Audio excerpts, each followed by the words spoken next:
Welcome back, America. I am Rich Valdez sitting in for John Tobacco. You're watching Liquid Lunch, and it's September 11th. And in New York City, people are commemorating the loss of the brave, the loss of those that were attacked by terrorists.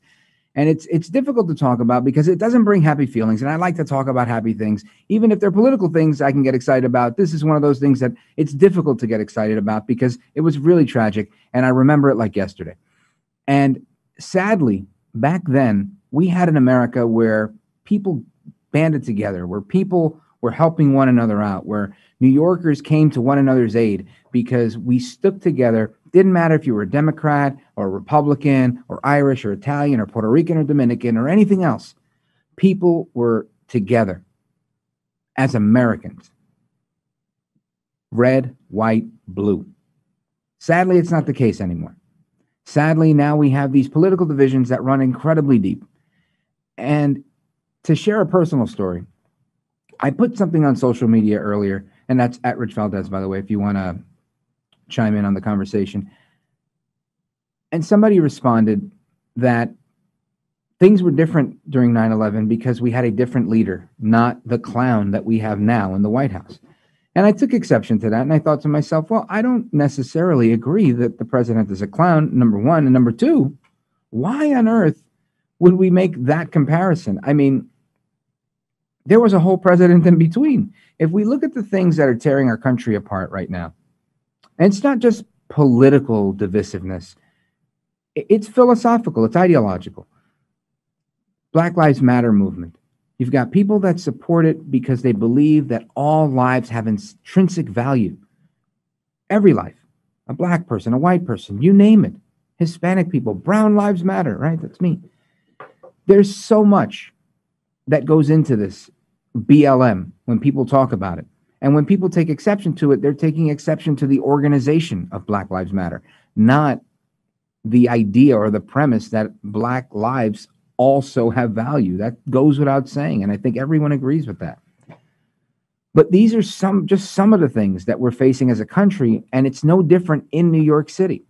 So when you have these rifts between Mayor de Blasio and Governor Cuomo, when they're at each other's throats, when they can't agree on when we can open schools, when we can open restaurants, kids are hanging in the balance. Some kids are back in school 1, 2, 3 days a week, and other kids are right in front of a computer doing what they do. And for some, they say, this is not a big sacrifice. This is something that you should be able to do. No problem. No sweat off my brow. And others think you're destroying the childhood of this child. This idea that we're going to go into a school or a restaurant and participate remotely at Grubhub and all of these other, DoorDash type of deals. Everybody's at odds. And I think everybody has a legitimate gripe. There are kids that are going to suffer from not being in the same classroom with other students, not having that social interaction. That's a real thing. It's also a real thing that there's some kids that may, and I'm sure it's few, learn better one-on-one with the computer via Zoom or whatever. I bring all of that up because I'm in New York City, and in New Jersey, they just started, and that's again 3-4 miles away from here across the Hudson River. You're in Jersey. You can now go inside up to 25% capacity or the 6 feet deal with the tables, and you can have indoor dining. You can't have indoor dining in New York. And they come out, you'd think that the governor, Andrew Cuomo, or as I like to call him, Essential Andy Cuomo, and the mayor, Bill El Bobo de Blasio, he's a real Bolshevik. When you combine these guys in the same room, you would think that, hey, they may not like each other, but hopefully they're on the same page. Sadly, that's not the case. They're not on the same page. They don't know what direction they want to go in. They want to cancel the 9/11 thing, and then people stepped up. The Tunnel to Towers Foundation stepped up. First responders stepped up. And if it wasn't for them, we may not even have the ceremonies that we were expecting today. We wouldn't have the 2 blue tribute lights that light up the sky in honor of September 11th. The political divisions in America, in my opinion, are destroying the very fabric of America. They're destroying our ability to be civil towards our neighbors. Now, I'm not saying that their influence is superior to my own ability to say hello and be kind and whatnot. That's not the case. But I'm saying, by and large, they're peddling a philosophy of incivility. So, looking at de Blasio, looking at Cuomo, looking at what's happening in New York, what is it that we expect from our leaders?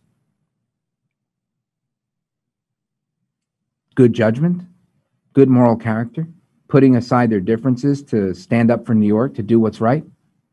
These are the things I think that we look for in America. These are the things we're looking for in New York. And this is what we're going to talk about in this second hour of Liquid Lunch. We're going to talk with Senator Marsha Blackburn in a little bit. We're also going to talk about these wildfires and this crazy Netflix film that I haven't seen, but I saw a couple of clips, and man, this doesn't look good. These little girls look like they're being exploited. And as a dad, I have two little girls. They're teenagers now, but one of them did dance for a while. And there were times where some of the dance I thought was a little bit too mature for her at her age, but it was never anything like what we're seeing now in this Netflix documentary.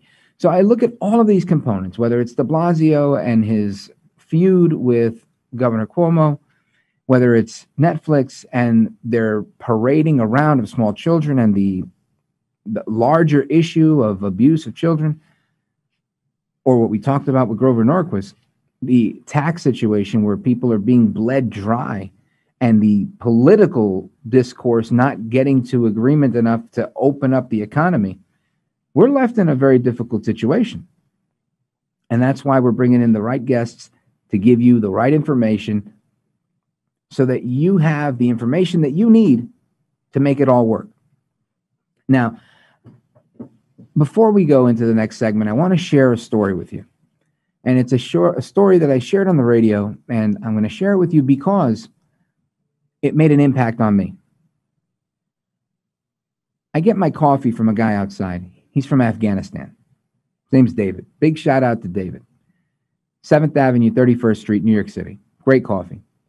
And when I went out there the other day, we were talking about, the show, and he knew I worked in the media, didn't know what the topics were. And I said, well, it's political season, it's election season, it's what I talk about.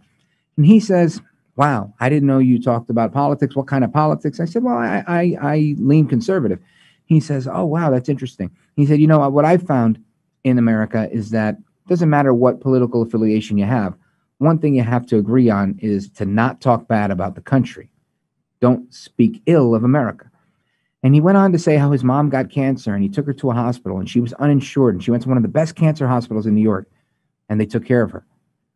And they did that. And he said he loved America. He loved the free market. He loved capitalism, that he could start a business selling coffee on the corner of a street and make a living. And when immigrants who are new to America have a better opinion of the United States than people that are just coming out of colleges and universities, you know that we've got a big problem. So keep it locked right there. We're going to get into a lot of topics in this second hour. I'm Rich Valdez, sitting in for John Tobacco. You're watching Liquid Lunch, and we will be right back.